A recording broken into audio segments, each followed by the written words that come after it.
Well, with strong grassroots support and a second-place showing in the Iowa straw poll, you would think that Congressman Ron Paul would be getting a lot more media attention this week. But instead, all of the focus appears to be on Mitt Romney and Rick Perry and, to some extent, Michelle Bachmann. So Congressman Paul is taking action. He is out now with a new political ad, one that goes after Romney, Perry, and Bachmann by name. Take a listen. A story of failed policies, failed leadership. A story of smooth-talking politicians, games of he said, she said, rhetoric, and division. One man has stood apart, stood strong, and true. Voting against every tax increase, every unbalanced budget, every time. Standing up to the Washington machine, guided by principle. Ron Paul, the one. And there you have it. My guest now, Congressman Ron Paul. Congressman, thank you so much for being here. Let me start with this because it's starting to make some more and more headlines. Not your campaign and your candidacy, but the fact that the media is ignoring you. Are they? Sure. Yeah, they are, and we need to ask them why. I mean, what are they afraid of? We're doing well.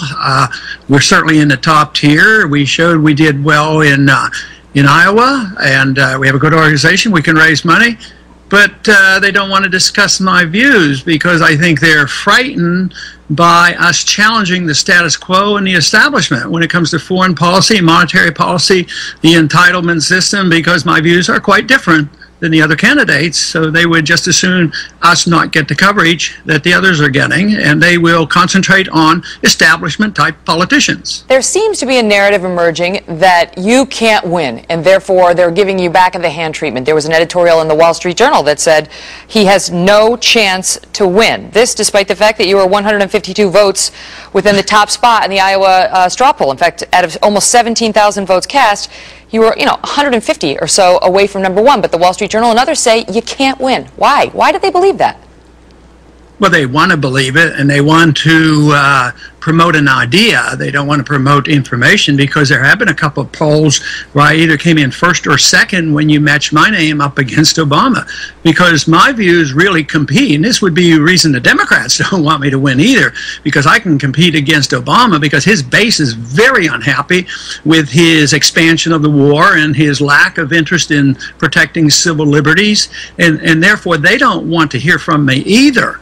But I have done quite well. I'm quite willing to match my name up against Obama any time of the day. It's got to be somewhat frustrating for you. I mean, to come in second and be as close as you were to winning in Iowa, not to mention the polling that you've been doing, which is fairly good, to have this kind of treatment in the media. Does it disturb you?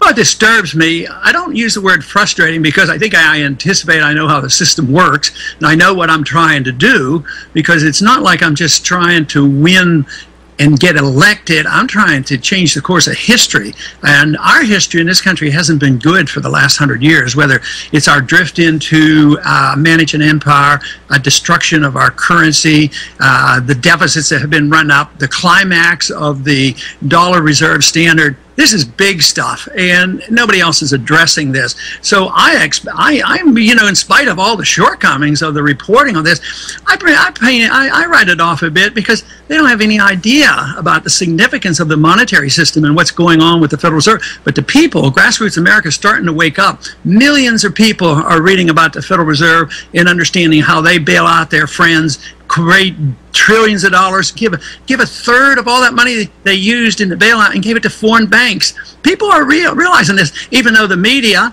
generally speaking, they don't understand it. They don't ask me the right questions. And if they do understand it, they don't want to get the secret out on how the system that we have protects the special interests, the big corporations, the corporatism that runs our society. If I can, I want to ask you about your initial point, which is they don't like your views on foreign policy, and they are controversial. You made headlines at the debate by saying you don't think we should be interfering with Iran, and it would be okay if Iran got a nuke. You also described the Osama bin Laden raid that took his life as unnecessary. That has critics saying Ron Paul is outside the mainstream. Well, I'm virtually running on George Bush's foreign policy of the year 2000. He was very critical of Clinton, the intervention, the nation building. He said we don't need to be in nation building. We don't need to be intervening.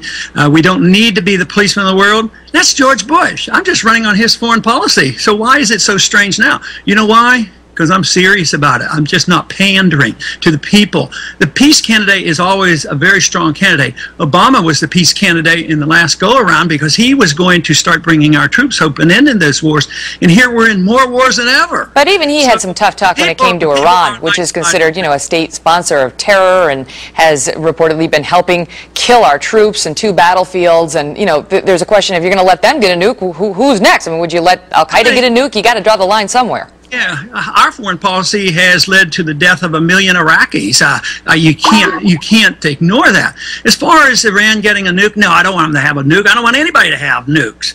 But I understand it. And I understand that Ronald Reagan could talk to the Soviet Union and Nixon talked to the Chinese, and they had murdered millions of their own people. But we didn't say the solution was to invade those countries and take their nukes away from them. Iran doesn't even have a nuke. And our CIA says they're not even on the verge of having a nuke. They don't have enough gasoline to provide for the people and to have all that oil. And we want to believe they're on the verge of nuking somebody. I mean, believe me, this is all war propaganda. They just want number 6 war. We have essentially 5 going on now, and we're broke, and the American people know we can't afford any more wars. I got to go soon, Congressman, but I want to squeeze this in before we go.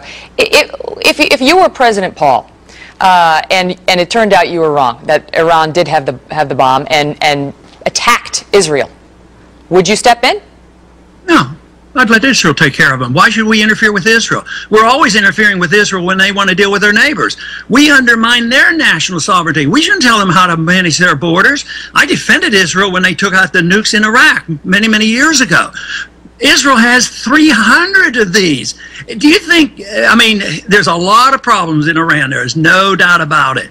But I tell you what, they're not suicidal. What has been happening since 1953, we have interfered. They had a pretty good democracy going in 53, and we kicked it out. Our CIA kicked it out for oil and put in the Shah, who was a ruthless dictator. Then you wonder why there's blowback.